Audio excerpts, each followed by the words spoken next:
অগ্নিনাভ মন্দিৰত হঠাৎ কিয় ডিচিশ্যন সলাবলগীয়া হ'ল? অগ্নিনাভ শিৱ মন্দিৰৰ কিয় ডিচিশ্যন সলাবলগীয়া হ'ল? নমস্কাৰ বন্ধু বান্ধৱীসকল, মই মৰমী। মোৰ ইউটিউব চেনেলটোলৈ আপোনালোক সকলোলৈকে স্বাগতম জনালোঁ। হয়, আপোনালোকে ঠিকেই শুনিছে। অগ্নিনাভ মন্দিৰৰ স্বত্বাধিকাৰী বাইদেৱে হঠাৎ কিয় ডিচিশ্যন সলাবলগীয়া হ'ল শুনি হয়তো আপোনালোকৰ চকু কপালত উঠিব।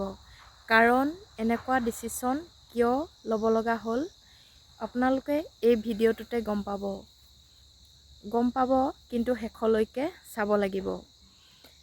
হঠাৎ ডিচিশ্যন সলোৱা কথাটোৱে হয়তো ভক্তসকলৰ মনত খুব দুখ দিব, নহয় জানো?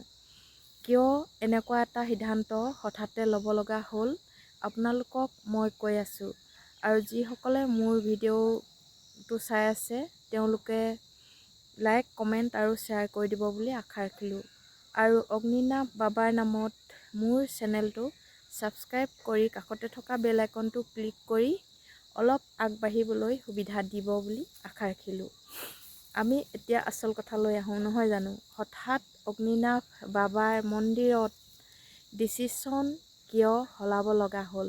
শিখা বাইদেৱে 1 ফেব্ৰুৱাৰীৰ পৰা ডিচিশ্যন সলনি কৰিছে। কাৰণ অনলাইন শৰাই দিব পাৰিব, কিন্তু অফলাইন শৰাইত বুট মগু ইত্যাদি লৈ ভক্তসকলে 1 ফেব্ৰুৱাৰীৰ পৰা মন্দিৰলৈ শৰাই আনিব নোৱাৰিব। কাৰণটো সঁচাকৈ জানি ভক্তসকলৰ বৰ দুখ পাব, নহয় জানো? কাৰণটো কি আপোনালোকে নিশ্চয় জানিবলৈ বিচাৰিব, নহয় জানো? কাৰণটো হ'ল অগ্নিনাভ শিৱ মন্দিৰত 2-3 মাহ ধৰি অগণন ভক্তৰ সমাগম ঘটিছে। সেই ভক্তসকলৰ সুবিধাৰ্থে এতিয়া শিখা বাইদেৱে এটা কাম কৰিবলৈ লৈছে। যিসকল ভক্তই শৰাই নৈবেদ্যসমূহ লৈ আহে, সেই নৈবেদ্যসমূহ সময়মতে নোপোৱাৰ বাবে, লানি পাতি থাকিব লগা হোৱাৰ বাবে ভগৱানৰ শ্ৰীচৰণত দিব নোৱাৰা হয়।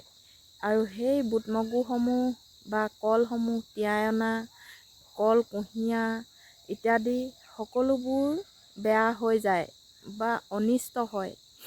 সেইবোৰ কোনো কামত নাখাটে। কাৰণ সেই তেনেকৈ বস্তু অনিষ্ট হোৱাৰ হেতুকে বাইদেৱে হঠাৎ এটা ডিচিশ্যন ল'লে। সেই ডিচিশ্যনটো লোৱাৰ কাৰণ, মূল উদ্দেশ্য এইটোৱে: ভক্তসকল যেতিয়াই নাহক, এখন ৰাজহুৱা শৰাই মন্দিৰত হ'ব। সেই ৰাজহুৱা শৰাইখনই বুট মগু ইত্যাদি ভক্তসকলক তেওঁলোকে দিব। যিমান দেৰিকৈ উপস্থিত নহওক কিয়, তাত এটা মূল্যৰ সৈতে তামোল পাণৰ সৈতে বা শুকানকৈ দিলেও হ'ব নেকি, সেইটো এতিয়ালৈকে কোৱা নাই। কিন্তু মোৰ সম্ভৱ সেই ৰাজহুৱা শৰাইখনই সকলো ভক্তকে প্ৰসাদসমূহ দিব বুলি শিখাবাই এটা ডিচিশ্যন লৈছে। আচলতে ভাল ডিচিশ্যনে লৈছে।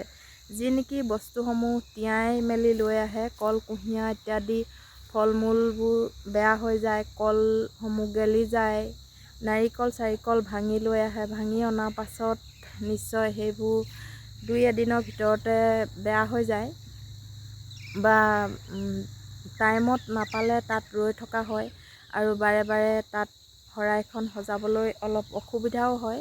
সেয়েহে শিখা বাইদেৱে এতিয়া ডিচিশ্যনটো লৈছে যে ভক্তসকলৰ বাবে সমূহীয়াকৈ শৰাই আগবঢ়াব। সেই শৰাইভাগ আপোনালোকে বুট মগু য'তেই নিদিয়ক, কিন্তু সেই শৰাইভাগৰ প্ৰসাদ ভক্তসকলে পাব। মোৰ হিচাপত ৰাজহুৱা শৰাই অকল এখনেই নহয়, 2খন কৰিব লাগে। আগবেলা এখন আৰু দুপৰীয়া এখন। তেতিয়া হয়তো ভক্ত যিমানেই ভিৰ নহওক লাগিলে, সেই শৰাইখনতে ভক্তসকলে সেৱা আগবঢ়াই তেওঁলোকৰ বুট মগু আৰু নৈবেদ্যসমূহ আগবঢ়াই তেওঁলোকৰ মনৰ কামনা পূৰণ কৰিব পাৰিব।